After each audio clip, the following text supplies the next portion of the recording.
So you see I and I own cheddar with one amount of hard labor. You know see I and I own cheddar with one amount of hard labor. So till Santa him can stop get our youth from one. Oh you are big dreams that we are. Oh. And living this life I know, no, that you, yeah, and me really can't easy, no, can't weary, no,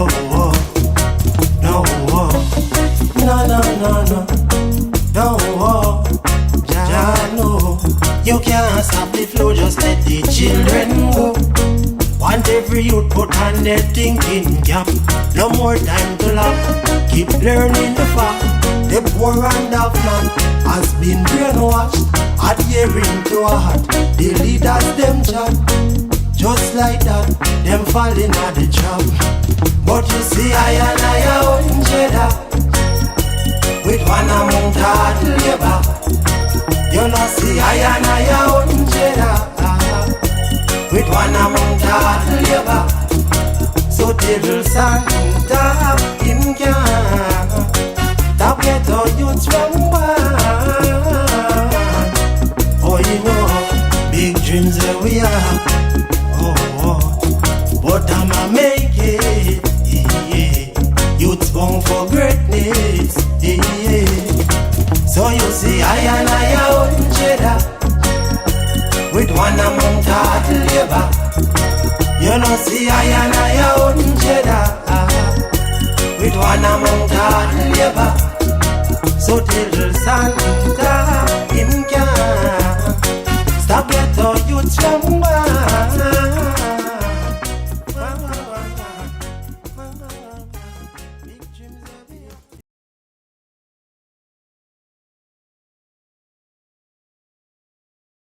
With our program, The Equalizers. We are operating from Studio Galaxy 473 in Confero, Paraclet. And we encourage you to share our program, like our program, subscribe to Studio Galaxy. This morning we want to remember our brother who has transitioned. His brother Edwin Duncan, brother, has transitioned, and so may his soul rest in peace. Edwin Duncan has spent his entire life in agriculture, and I think it is perfectly correct this morning to name him, and particularly to have that program in his name. His brother has gone, and he, however he is there, still continue in the field of agriculture. And we have with us our brother again, Joshua. And Joshua is here on the Equalizer. And we're going to speak about equity financing. We point out we have to do better in agriculture. We could do better in agriculture. And we are provoking discussion. We don't have all the answers. But we believe that farmers and stakeholders must sit down and discuss the issue. And one of the challenges in any venture, particularly agriculture, is financing. Agriculture is not an area where the financial institution like the farmers too much. They believe it is high risk. In addition to the fact that we practically do subsistence farming here, economy of scale, small acreage area, farmers easy to get fed up. We are exposed to the climatic condition, market system, etc., etc., etc. So farmers must discuss financing. Welcome, my brother Joshua, to our program. Thank you, and good morning to all the listeners. I welcome you all to hear ideas. I'm going to share some of the ideas that I have. So please phone in with your ideas and contribution, because as has been said, we want to stimulate discussion, and we want to not just discuss, but we want to do better over the next 50 years. We've seen what can happen when people and policymakers work together. I mean, I was in China maybe about, 20 years ago. And the China of 20 years ago that I saw and the China of today, the change is transformational, unbelievable. So we need that kind of vision. We don't have to kind of always be struggling in Grenada as farmers. Yes, I agree with you. The change in China is phenomenal. Yes, You know, and farmers, unbelievable. and farmers must see these changes in this country and see what aspect of it we could take. We can't take all aspect. They have their challenges. Forget the ideology. It's about Grenada. What is best for Grenada?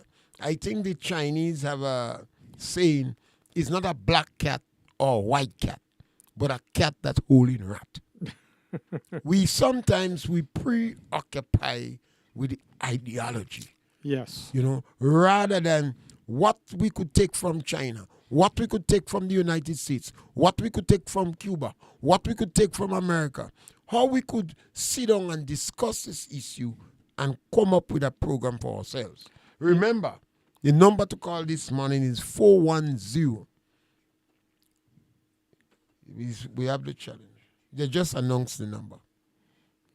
I don't hear the number. You have to tell the public. We want the public to know the number. So you have to either tell me the number or mark the number for me so I could write it. You know? We must get the number correct so that people could call us. That is an important aspect of our program. The number to call. So the number to call is 538-9290. That's it. I like it. It's a good number. 538-9290. We're going to call it again during the program so that people could pick up the telephone, give us a call. And you could send in a WhatsApp. We'll do everything in our power to read WhatsApp and make this program as interactive as possible. Remember, we provoke discussion. Yes, my brother. Yes. You just said something there that was very interesting. You talk about taking parts that will suit Grenada from different places, different countries. And it's interesting that, there's a mission that just returned from Cuba. And one of the MOU that I believe was signed by that mission was collaboration in agriculture. So we have the Americans already here in Grenada. We have USAID. Here we have the Chinese here in La Sagesse. And we have the University of the West Indies that does a lot of research in terms of agriculture. So I think we have the players around, but whether we have the coordination, like each area needs a champion to advocate for that area and pull everybody together. I think sometimes, having all these different entities here as independent satellite is not necessarily achieving anything. We need to pull them together and make them work for Grenada. Now, one of the things the Americans do very well in the United States, and they do the same thing in Europe as well, is they use equity funding in order to fund the big businesses, the billion-dollar businesses, etc. Now, the equity funding is similar to owning a share in a company. Now, what we have that's quite unique, not only to Grenada, but the Caribbean as a whole. I remember being in Queens, in New York, and going to a conference where it was held by the Jamaican diaspora. And there were like thousands of people in that room.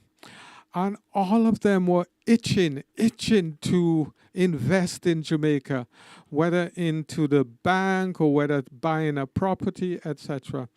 And I think I sense that same kind of vigor in the Grenadian community. Grenadians who are in Brooklyn or in Florida or in Canada, in the UK, the vast majority of those who will return to Grenada have returned. Now, what we're going to have, and this is an opinion, not a fact, what we're going to have, in my opinion, is a trickle from the diaspora. But there is a connection and a love for Grenada, not just coming here when we have the carnival or when we have some festival, but they want to invest in Grenada, but not necessarily come back to Grenada to live in Grenada. So I get a sense that they'd be willing to invest maybe $100 in terms of having an equity share in a company. Some might be willing to invest $10,000. Some might even be willing to invest millions. But we have to create the infrastructure to put that equity fund together. Now, when you look at transformational business, there's a transformational business that's taking place in Felix Park in terms of the poultry industry. Within the next 6 weeks or 2 months, they'll be producing 50,000 chickens in their pens, every 6 weeks. Now, the cost in terms of that project, the overall cost, is going to be, it's going to finally end up, and this is my opinion from what I see, it's going to end up to be about 50 million EC dollars. Now, when we look at the numbers in terms of moving from that backyard mentality, backyard farming, individuals in Grenada, there's very few of us who comes from that kind of wealthy background and, inherit wealth, maybe third or fourth generation wealth. The vast majority of us, our descendants are either slaves or people who come as indentured laborers. The white community as a whole still controls the economic power in Grenada in terms of generational wealth. And I don't say that, to cause any dissension or anything. That's a fact. But what percentage of that community will consider as that? Because it has to be extremely minimal. Yes, it's minimal. But remember what happens in South Africa. Everybody say when the black majority took over, all the whites are going to go. A lot of whites left. But the whites actually control the economic base of South Africa. Their standard of living is superior to most places in Europe and in North America. They will never leave. Maybe what you will have, after maybe 500-600 years, you'll have some assimilation. But what tends to happen is that you have a small community, shrinking community, but they control the means of production in that country. And in Jamaica as well, I was kind of reading something about 11 families control the vast majority of the wealth in Jamaica. Grenada is slightly different in a sense, but not that different. A lot of Grenadians, about maybe 80-90%, I don't know the exact numbers, own the 2 acres of land or 5 acres of land. Land is kind of distributed. So perhaps we have the most land owners in the region. Yes. Sometimes when you say that, you feel good. Yeah. Because in our day, people saw property as some sort of pride. They saw the issue of property with pride. Yes. So that is an aspect that we have. Yeah. And then the St. George's University is about over 20% of the GDP is contributed by the St. George's University. Yes. And then you have the hotels. Yes. So that is a big bite. Yes, Just backing up what you say. Yeah, and I think the more of us who understand that, the better informed we are in terms of what we say. So when we talk, we need to talk from a knowledge base. So there's good and bad. St. George's University, what you just said is very important, but it has wider implication than that. As a result of the contributions that St. George's University makes, and remember the vast majority of the big earners are still foreign experts. Now, as a result of that, we are considered to be not a third world country, but a second world country. Developing country. Yeah. And immediately we are move away from, not move away, we shelf, that is sift us out from some level of assistance. Yes, so you got it. So there's good and bad. I'm not saying we go back into a third world kind of... We shouldn't. We want to come first world. Yeah. Superior world. Yeah.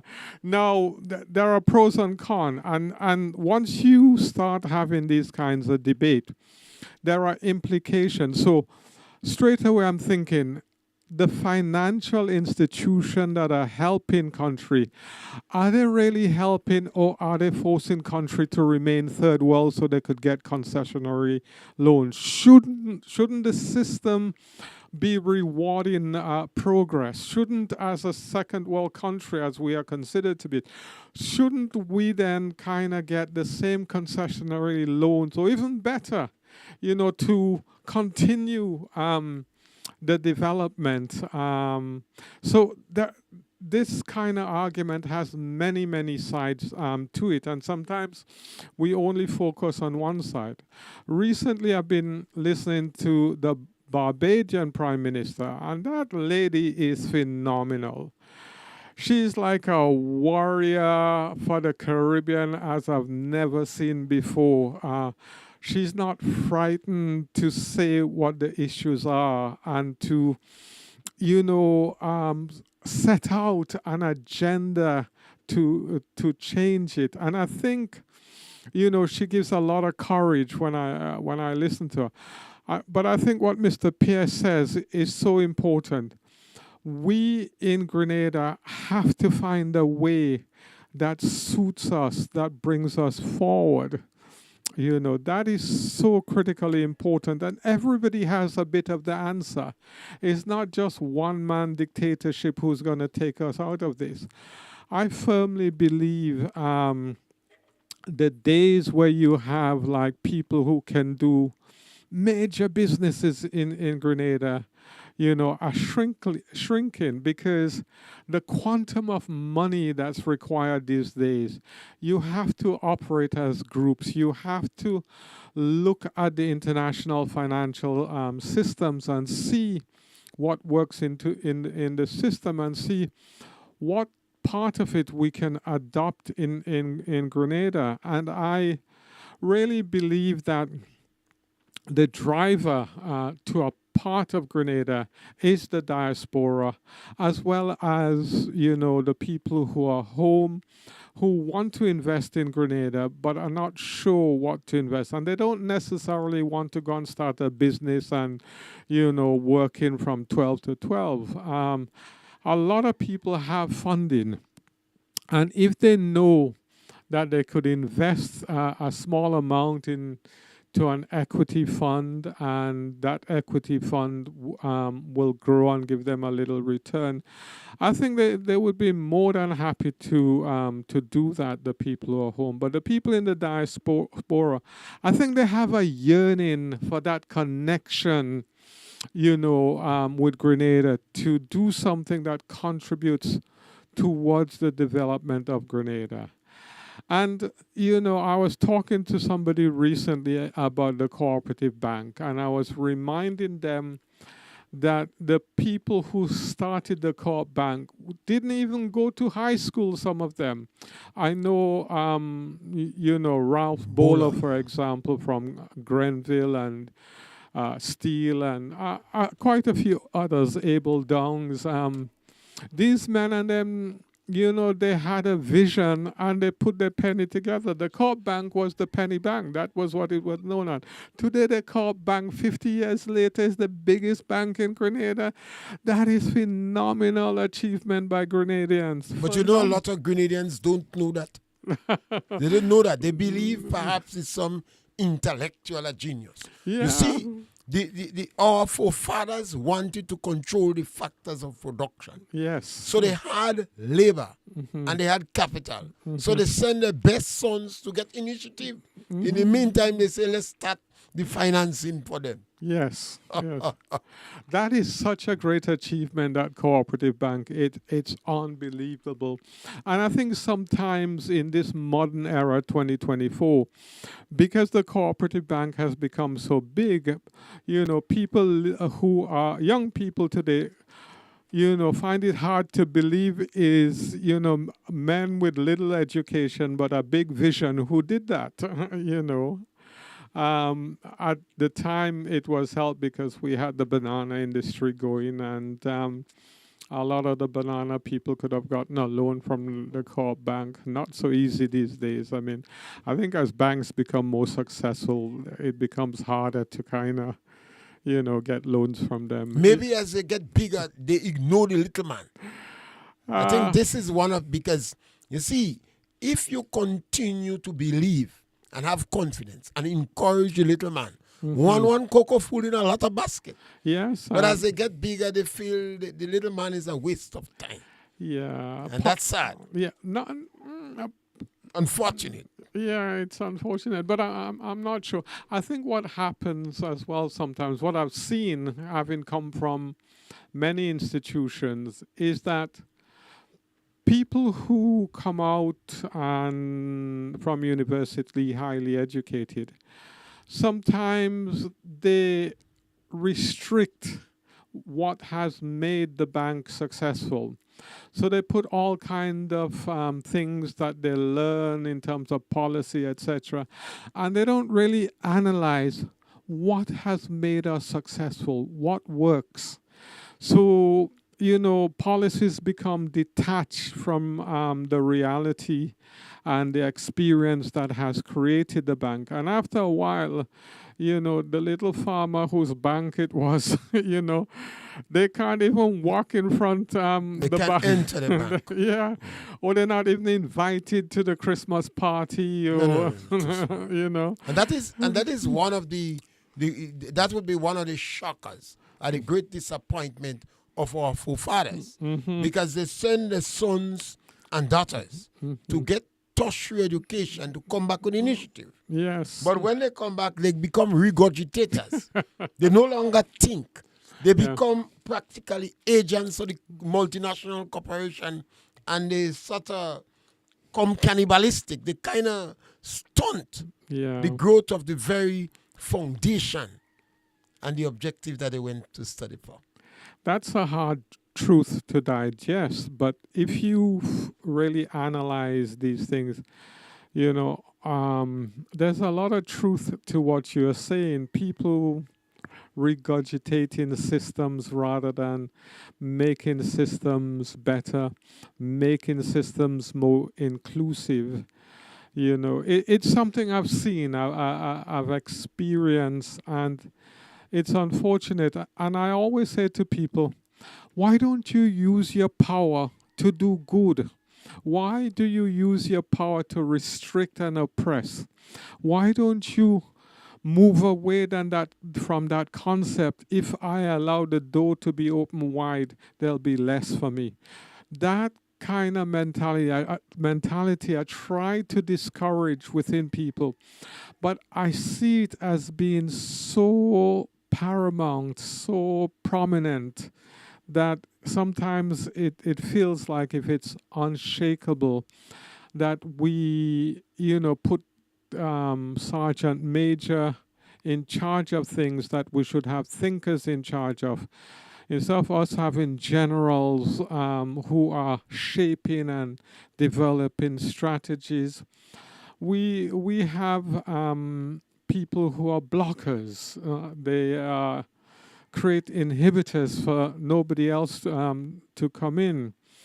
And I think that is just part of the discussion we have to have. We have a caller on the line? Yes, caller, you could go right ahead. Yes, good morning, Mr. Pierre. Wonderful program. Thank you very much. My contribution is that one of the problems we face, especially in a small country like Grenada, we were never taught to invest. We were taught to save. We were taught to save. Basically, I was involved one night and just watching when the fishing boat coming. I did actually watching when the fishermen came in. And the amount of fish, the actual guy that was cleaning fish alone for about 3 hours, when I watch the amount of money he is making just cleaning fish. And that's the problem we have in locally. We have the fishing industry, and we have really good cooperation to run it. But most of the people that in the cooperation take the money and go because we have never taught our fishermen how to save, how to manage their money, how to invest their money.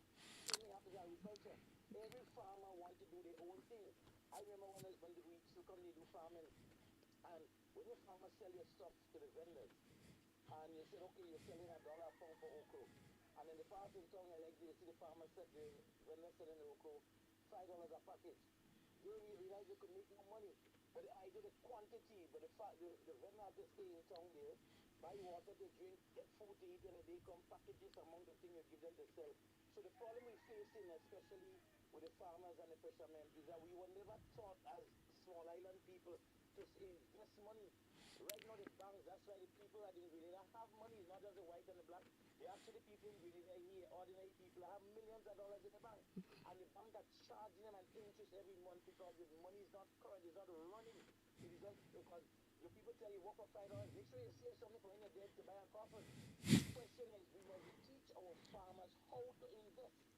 Marketing board should be run by the government, it should be run by the Farmers Association. We have the credit union to the GUT, we have the teachers' money. Look how much buildings they are buying today, how much money. We could talk of profits they make every year and everything. We must teach our people how to invest, how to manage their money. When you look at a place like Guam, millions of dollars are passing through Guam on a monthly basis and a yearly basis. But what happened? The rum shops are making the most of their money, those guys on drugs, and the next year go back out there. We will teach our people how to invest and how to really spend and manage your money. I believe these small sectors will do well, and I continue to say there's a stigma. Because the man that went to college and went away in university and come back in his white collar can't understand how a man with a water boots and a cutlass no money and drop off. The gentleman look at Bitcoin, look at cooperative bank. Most of the men that was in that corporation never went to secondary school, but pooling the resources together and the ideas together. Look how far they've reached. Now we're talking about millions of dollars in profit. And I believe what we need to do in Grenada is to pull our farmers together. You don't have to, government don't have to involve in our farmers. You could help us assist in bringing in, our feed and our different stuff. But if our farmers could only come under one line and everybody put $10, we can reach a good way. Thank you, sir. Yes, caller, very powerful. Remember the number to call, 538-9290. Yes, so one of the means that must be discussed among farmers is how do we invest, where we get money from. And that's where equity financing is an option. We have a caller on the line? Yes, caller, welcome. Okay. So we will have to take that call after, once it's not through the system. Yeah. I love the contribution that the gentleman made. It touched my heart because I have a mother who currently lives in Brooklyn. She comes for a few months every year to spend time with me. I'm actually looking for a little 2-bedroom house for her to be here, about 9 months a year. So anybody who knows a little small house that's selling in the Grenville area, let me know. But what I loved about what he said was that my mother's not a poor woman, And she tells me all the time, don't touch her money that she put aside to bury. She put aside, she tells me she put aside $20,000. That's her burial money. And I'm thinking to myself, you're going to put $20,000 in the ground to just rot like that, and your poor son is here catching his tail for $1, you know. And You notice, in yesteryear, the villagers did not want government to bury the people. It was maybe a bad stigma one.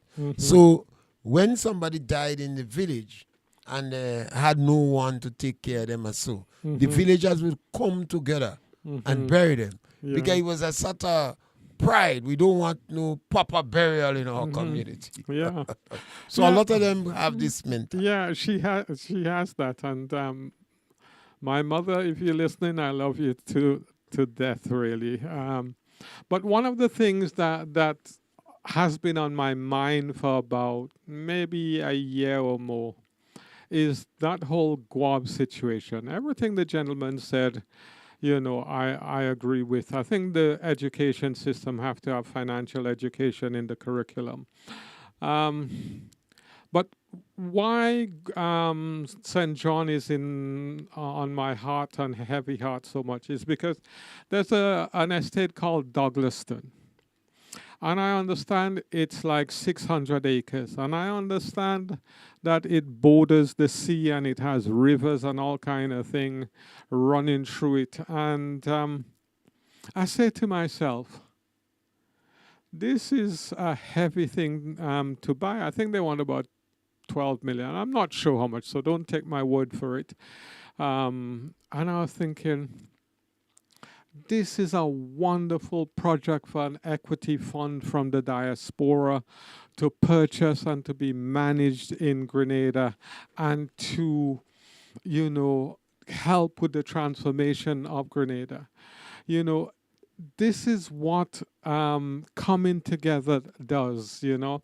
When you have a fund that many small people put into the 1-1 cocoa philosophy, you can do big things, you can do great things. But as an individual, unless you've kind of won some lottery in America, these things are out of reach. And I think our mindset has to change. We say these things that we don't really understand what we're saying.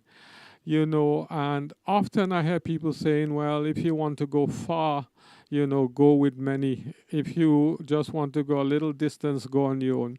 And I think we have to start understanding how to put these things into practice because, you know, the Douglaston situation, I think it is so possible that, you know, an equity fund, because of that level of money that's needed, you know, could purchase something like that. Because after you do the purchase price, say the purchase price is 10 million, you need another 10 million to get it going in terms of the working capital. But it will be profitable.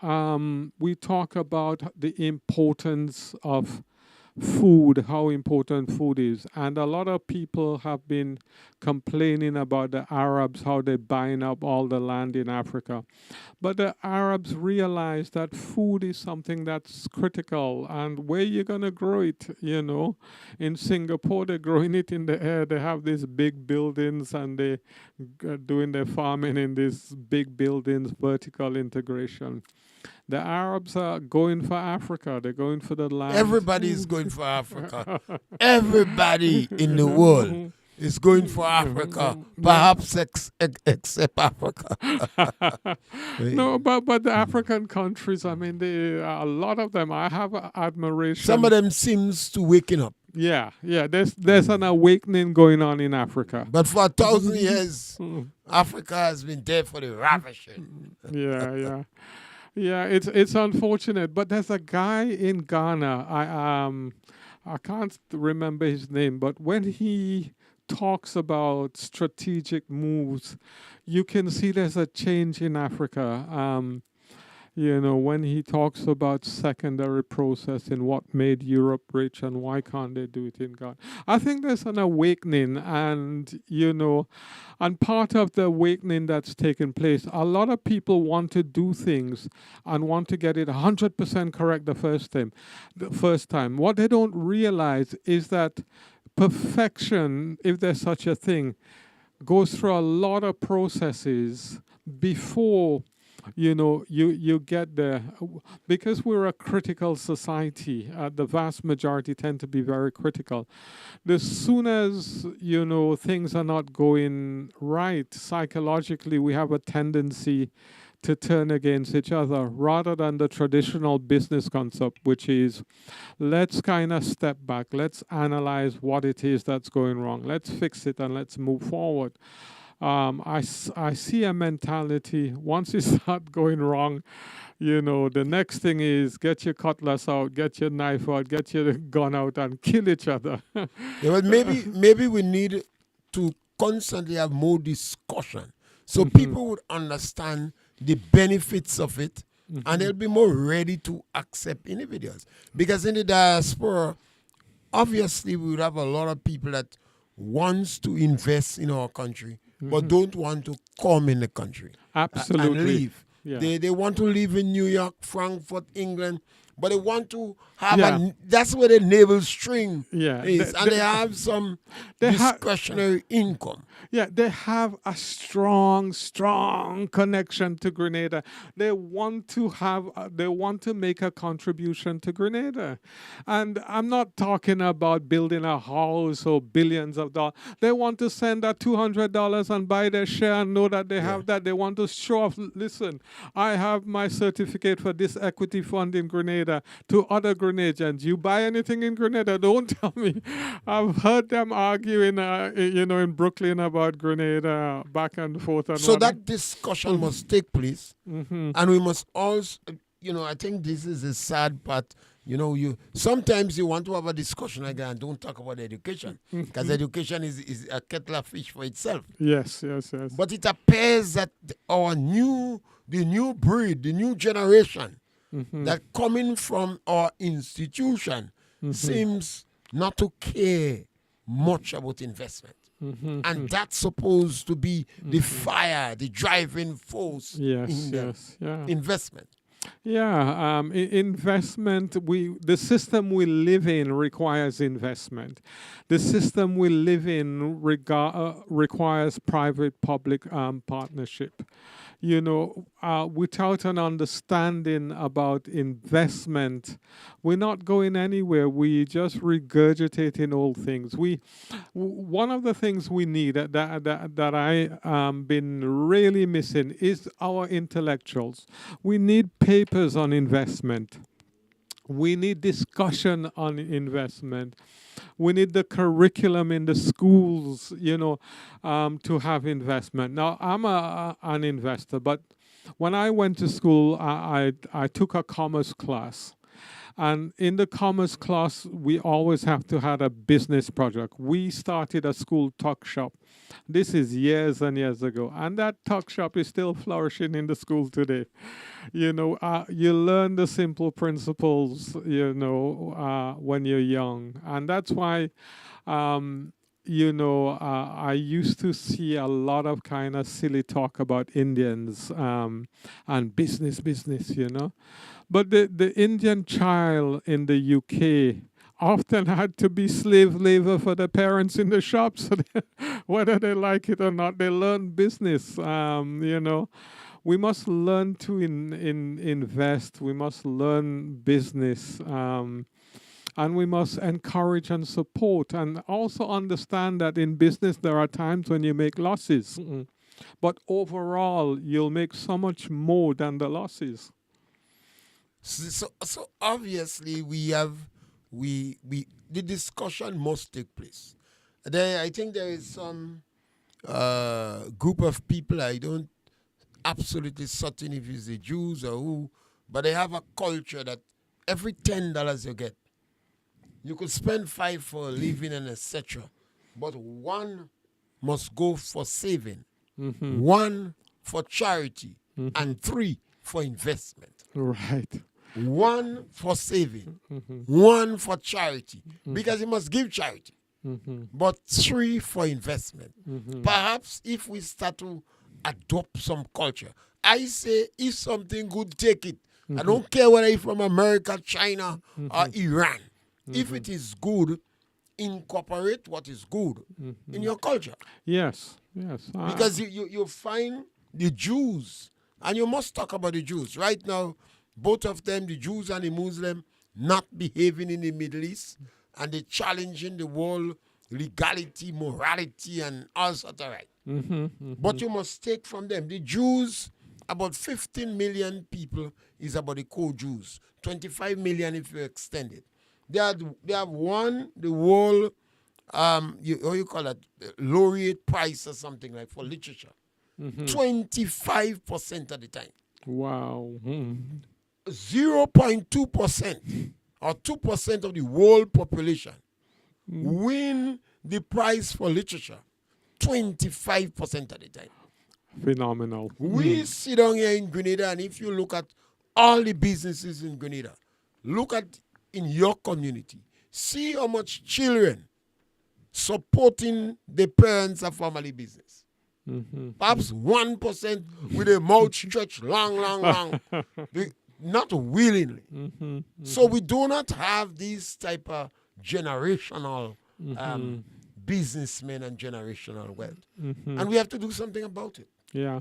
And the interesting thing about it is when our people go abroad, whether New York or London, where they do so well, phenomenally well, when the environment is there, the Grenadians excel, absolutely phenomenally well how they do. And so we have to create, that environment in Grenada where Grenadians could excel. One of the things that I often say to people, stop concentrating on that 1% that you don't agree with another man. Concentrate on the 99% that you agree with. We take that 1% sometime and we blow it up into 99%, and we forget that we actually agree with the person 99% of the time. But there seems to be a tendency to want to exaggerate the little bit that we don't agree with. And sometimes one of the things that we have to do, we have to learn that in order to kind of collaborate or cooperate, we don't have to like the person, The person might have, traits that you don't like, but, if you invest in together, you don't have to like the other person who's in the group. But even better to make money together with people you don't like. Yeah. I guess it have to be a culture. And as you mentioned, intellectuals, you're not seeing them. No, where are they? They're cowed. Most of our intellectuals become very cowed. I think that's why I said they tend to be regurgitators rather than thinkers. We want that... They have a term calling it when a whole group of people meet, think tank.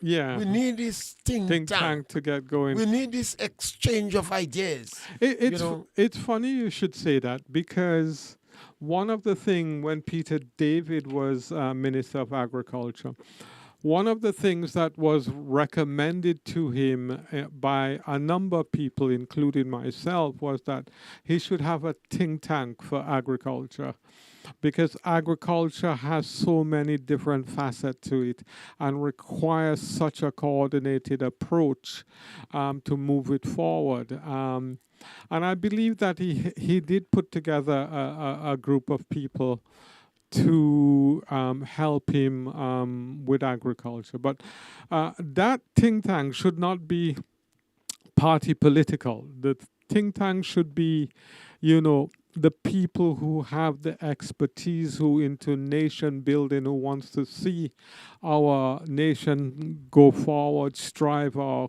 economy grow. That's not about party political affiliation. It's who's the best. Well, definitely agriculture have to start to develop a culture. Whether you are a farmer, you have a child in secondary school, you have, let's sit down and how do I expand my family business? Even in the schoolhouse, children doing, say, subject, POB or OB and business. I don't know what they do in school anymore for business. But the challenge must be there. You are studying. How could you improve your family business? A child must understand that if the electricity, the lights is on unnecessarily, it caused my mother to pay the current bill and I might get less money to buy snow ice. Yeah. You know, and the boy may say, better turn plumber because pipe these days easy to fix. So rather than mommy have to call the plumber, her 16-year-old son, or she 19-year-old son that cock up in the house watching TV, say I go fix the pipe. So after I fix the pipe, I could beg her for. Yeah. You have to have this. Yeah, but what you're talking about is intelligence, and intelligence sometimes is confused with education. Intelligence is essentially the ability to solve problem. And what we see quite often is that people don't make the connection in terms of their action and behavior. As you were just saying, rather than calling the plumber all the time, let me fix that, So that intelligence has to come out, as opposed to lots of people who go to higher education institution and quite a few of them just regurgitate. They don't create and they don't decide, and they would quickly tell you what university they go to. University is a good thing. I don't want to Absolutely necessary. Absolutely necessary.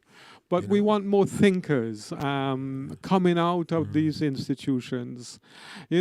People who will push the boundary forward, who have a sense of nationalism and national development. We need more of these people coming out of these higher institutions to bring our country forward, not just to get on a plane and leave us, but to develop home. There's money that can be made in Grenada. There's opportunities in agriculture abound.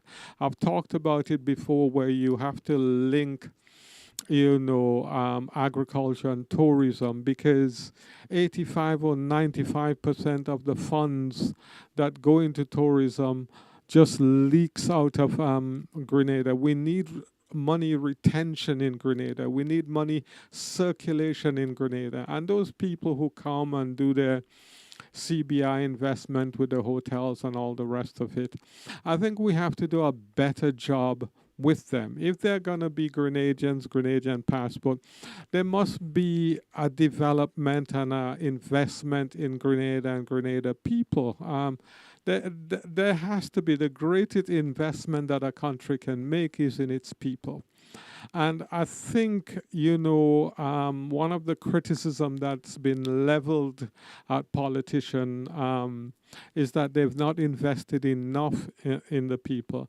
Now, mind you, the higher education has been leveled out a little, but it is still not wide enough. We have to set a target that by the year like 2050, every school child goes to tertiary education. We have to set those kind of targets so we lift everybody up. It's hard, but that investment in people pays off. I like the question you ask. Where are intellectuals?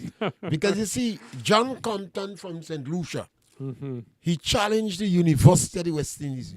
He said they have not done justice to agriculture. He said we worse off than the days of Pharaoh. And in the days of Pharaoh, they had the bullocks and the cat. He said we fighting with the hoe and the spade.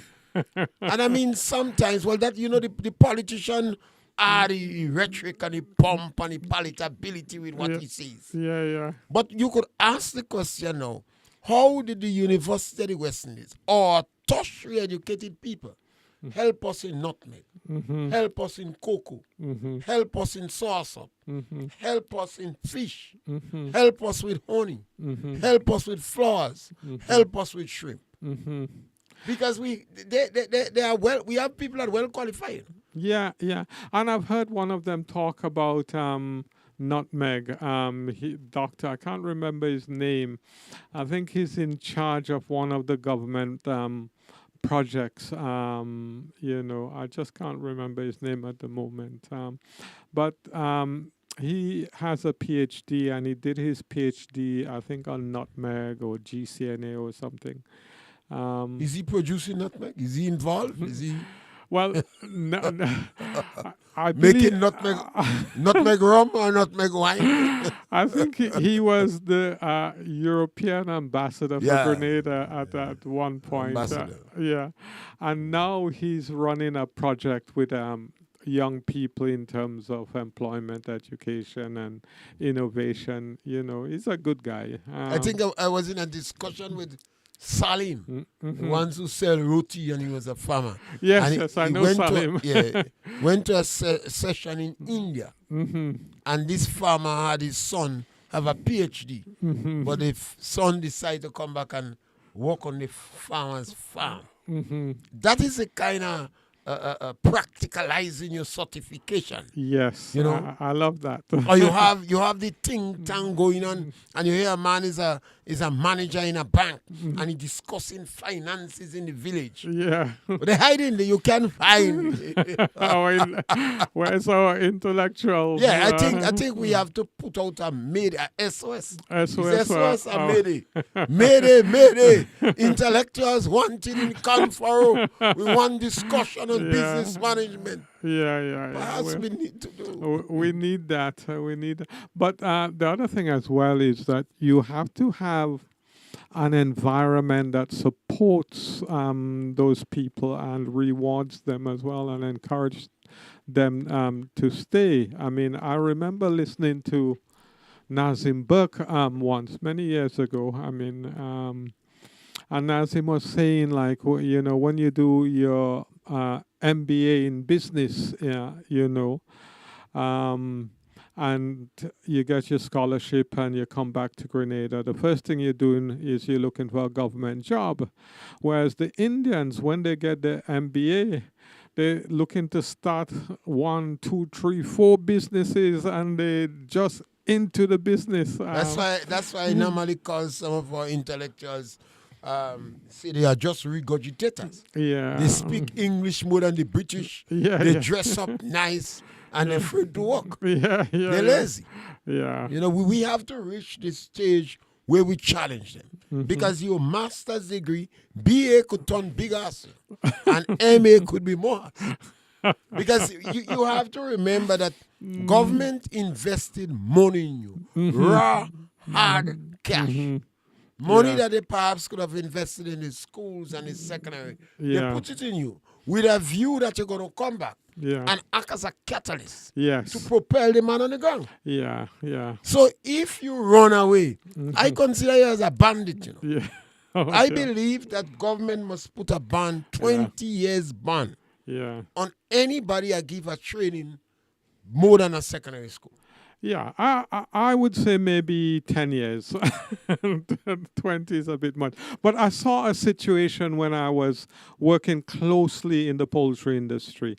And it saddened me so much how these people, some of them, they don't have love for country. I remember government was going into a negotiation with Caribbean Agro to reduce feed prices, and government was saying they want prices reduced by about 30 or 40%. And one of the guys who were working for Caribbean Agro... Don't call it name. No, I ain't calling no name. They had the scholarship to go and train. And rather than advocating for Grenada, they were actually advocating for the demise of Grenada. And what they did was to use their know-how and their power to collectively get a other group of people on the ground with them. And up to today, we've had no progress in terms of reduction in feed prices. And I look back on that and I say, wow, where's the love for country? We have a number to call 538-9290. We have 5 minutes more in the program, and we like to have a caller 538-9290. And sometimes love is relative because you train an individual and you believe he loved the country, but they offer him a little money on the next side. Yeah. So love becomes relative. I believe the time has come for us to challenge our intellectuals, provoke them, demand. You got government spend 2, 3, 4, 500,000 to train you. If you abandon the country, abandon it. It's as if you loot the coffers. Yeah. Because a guy got go and he got a bachelor's degree. And while he working with government, he got a master's degree. And while he working with government, he get a PhD. And now you expect that individual to be acting as a catalyst. He gone away to the United States or England. Yeah, yeah. We could never compete with these mega countries. No. We can't compete with them. Yeah, you need a different mindset in terms of Grenada. And to be truthful with you, I do know a number of high-level professionals who have stayed at home and are very clear that they're home to make a contribution to the development of Grenada. You know, they're making enough to have a house, to buy their food and bring up their family. And their love for country so much that they ain't going nowhere. They don't even want to go to a holiday in America. They're very clear. They are nationalists. They want to develop the country. They want to develop the people. And they want to make a difference at home. There's nothing wrong with America or going to America, whatever.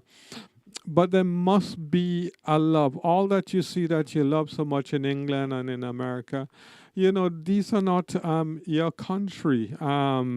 Grenada is your country. This is the place that you have to make into a wonderment. And Grenada train you. You see, after you finish a secondary school education, you could go. But if you choose to remain here and take away money to get big A and MA and PhD, then you live. Yeah. And most of these institutions outside there want an individual with 5 years experience. And that is when you make the most mistake. That is when doctor kill half of the people. The next half will then after. And by the time the big hospitals say, here, we have this gynecologist with 5 years experience, he gone. So he practice on Grenadians and go, it can't be fair. Yeah. You know? So, you know, brother, we have the last word. Yeah, Yeah. I think the vision really is if we can dream and if we could think big and if we could understand the power of an equity fund when you put it together bit by bit. I think places like Douglaston Estate, in terms of purchasing it, is well within reach of the equity funds. I think these are the visions we have to do. You know, we have to move away from the culture whereby we had 4,000 rebellion over slavery. Less than, 1% ever succeeded because we keep turning against each other. Now let's move forward together. Let's dream big. Let's do big things. Let's be all that we can be in Grenada. Yes, and we want to thank our brother Joshua this morning for us. And you know, we provoke discussion. So we would like to see our intellectuals, we like to see the farmers, wherever you are. But even in your homes, start the discussion. Start the discussion with your children. Talk about business. Talk about funding. Talk about equity fund. Let them do the research. Understand what it is. We must be prepared to address the challenges, to solve our problem. Remember, we operating from Studio Galaxy 473 in Confero. Thank you very much. Thank you to all of you out there who had the patience to listen to my views. We're back with you again in a few minutes with the equalizers. Thank you.